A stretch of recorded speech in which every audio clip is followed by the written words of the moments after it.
Salam sepak bola ya. Di video ini gue akan bahas preview tentang match ya yang akan berlaku weekend nanti. Ada kalau nggak salah ada 4 big match yang cukup menarik. Oke, kita lihat dulu dari hari Sabtu ya. Dari hari Sabtu ada IPL City lawan Chelsea. Nah, ini menarik nih. City lawan Chelsea, partai yang mempertemukan kedua tim yang sama di final Liga Champions nanti akan berlangsung dalam artian pemanasan dalam tanda kutip ketemu di IPL dulu minggu nanti, di mana si Man City ini berlaku sebagai tuan rumah berhadapan dengan Chelsea yang sebagai tim tamu. Sebenarnya kan kedua tim ini di bawah asuhan Tuchel ya, udah pernah ketemu di semifinal FA Cup kemarin dan Chelsea yang menang 1-0. Cuman itu nggak bisa dijadikan patokan sama sekali karena City main dengan lapis keduanya, sedangkan Chelsea hampir full tim. Jadi istilahnya City ini kan kalau misalkan tim keduanya ini kan walaupun di atas kertas kualitasnya nggak beda jauh, cuman secara kualitas di atas lapangan bedanya cukup jauh. Jadi itulah yang menggambarkan bagaimana mengapa gue bilang kalau di partai pertama di semifinal FA Cup itu bukan sebagai patokan. Nah, bagaimana berlangsungnya antara partai kedua nanti City lawan Chelsea? Nah, partai kedua nanti feeling gue Pep akan kembali melakukan rotasi. Nggak mungkin dia memainkan full tim yang sama dengan yang mereka mainkan di Liga Champions tengah pekan kemarin, karena yang pertama mereka di IPL udah tinggal minimal butuh 1 poin lah, 1-2 poin untuk bisa juara di musim ini. Yang kedua, Pep nggak mau ngambil resiko, lu memaksakan full tim yang turun dan otomatis mau nggak mau nanti kemungkinan Tuchel bisa baca di final nanti. Jadi itulah dua resiko yang nggak mau diambil oleh Pep. Nah, feeling gue City lawan Chelsea di sini kedua tim akan lebih sama-sama melakukan farming ya. Farming dalam artian kita akan coba strategi alternatif deh dalam mengatasi final nanti, siapakah yang menang untuk final Liga Champions nanti. Nah, untuk di IPL ini City lawan Chelsea feeling gue imbang 50-50 lah peluangnya. Oke? Lalu kita lihat lagi apakah ada yang menarik.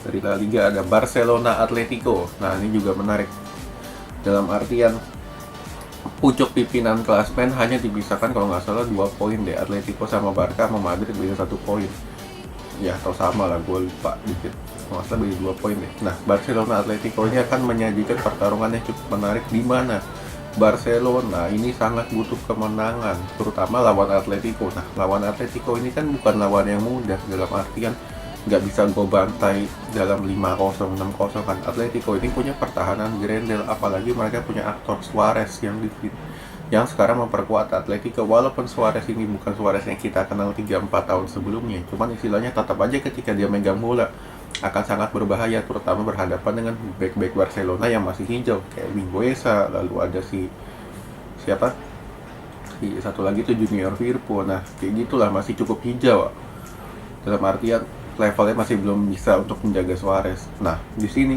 feeling gua kan Koeman nggak bisa dampingin ya, jadi otomatis strategi nggak banyak berubah, tetap 3-5-2 atau 3-4-3 dengan mengandalkan Messi, Griezmann, atau mungkin dipasang Dembele. Nah, itulah strategi yang akan coba diterapkan oleh Koeman. Sedangkan oleh Atletico, feeling gue tetap nggak ada perubahan, tetap ngandalin Suarez sama Joe Felix di depan dengan formasi 4-4-2 lah.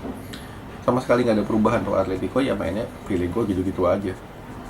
Nah, menurut secara skor untuk Barcelona lawan Atletico, Barcelona ini peluang untuk menangnya pun cukup terbuka lebar. Cuman kembali lagi, masalah mental ini yang akan diuji ketika berhadapan dengan Atletico, dan mereka gagal ketika berhadapan kalau nggak salah lawan Granada ya, yang sebenarnya mereka punya peluang atau kans untuk bisa merebut pimpinan klasmen, namun mereka gagal. Nah, inilah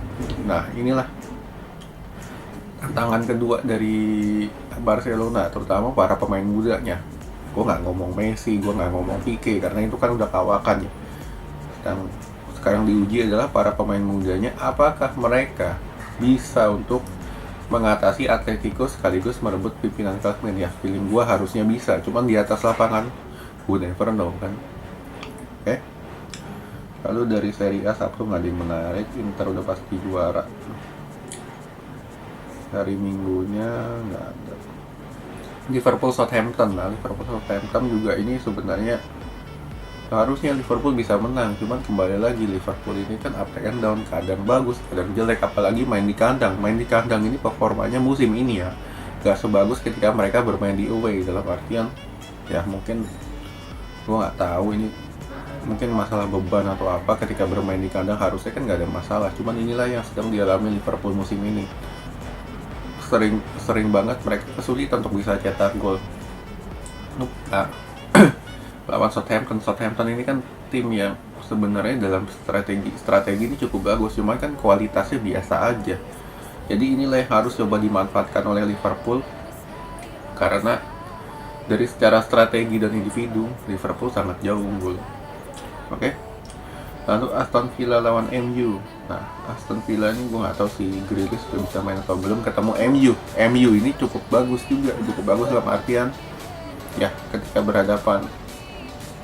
berhadapan lawan tim yang gue bilang Aston Villa ini kadang nggak jelas ya temponya ya.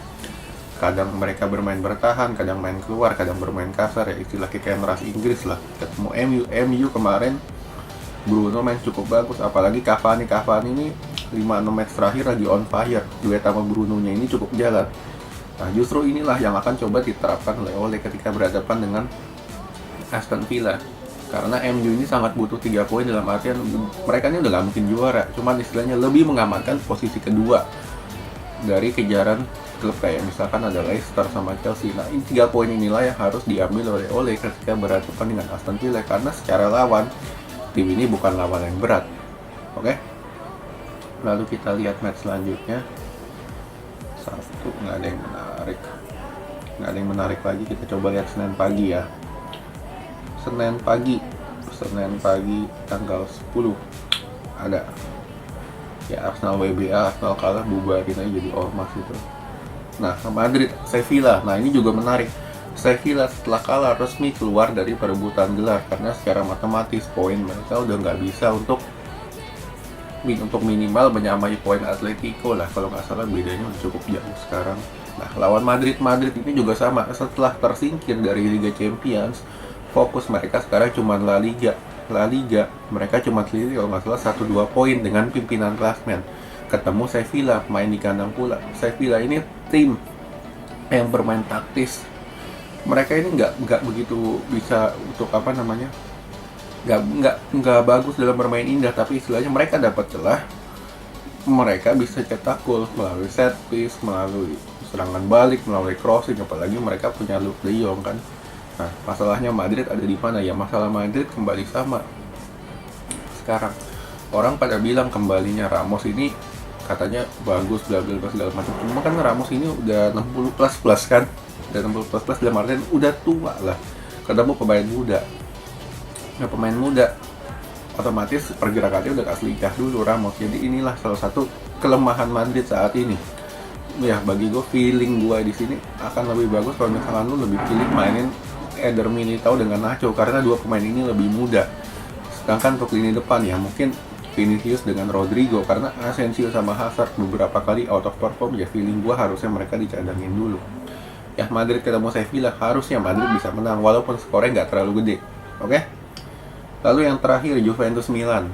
Ini dua tim ini seru dalam artian perebutan tiket ke Liga Champions. Juventus peringkat, kalau nggak salah peringkat 5 ya, atau peringkat 4 ketemu Milan. Nah, Milan ini dalam artian kalau nggak salah peringkat 4-5 antara dua tim itulah. Nah, kedua tim ini sekarang sama-sama lagi berpacu dalam perebutan tiket.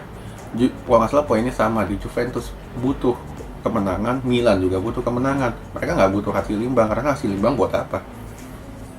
Karena kalau misalkan mereka imbang, dua tim ini berbahaya, karena Lazio di bawahnya juga cukup dekat kan poinnya. Nah, inilah yang coba untuk untuk dimaksimalkan oleh kedua tim. Dari kartu as masing-masing, Juve punya Ronaldo, Milan sekali lagi mengandalkan striker guide Ibra.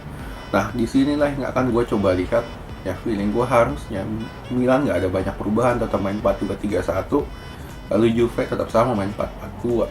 Nah, dua strategi ini kalau misalkan di pertemuan pertama Juve ini mengandalkan sepak bola reaktif untuk bisa cetak gol. Nah, feeling gue di match ini akan sama, nggak terlalu banyak perubahan kecuali dalam artian Kalau sepak bola Italia ini kan nggak bisa ditebak ya, kadang di lapangan suka terjadi yang aneh-aneh lah istilahnya. Nah, disinilah yang mungkin akan terjadi kalau misalkan tim yang bisa mencetak gol duluan. Mencetak gol dalam arti bukan 5 menit itu langsung gol, tapi dalam artian di mencetak gol duluan, mungkin minimal sampai babak pertama habis lah, masuk ke babak kedua. Nah, inilah kalau misalkan hasilnya imbang 0-0 sampai babak pertama, masuk ke babak kedua, di babak kedua sih akan ada gol duluan, tim itu yang memiliki peluang untuk cetak gol lebih besar di match ini untuk bisa meraih kemenangan. Oke, sekian dulu.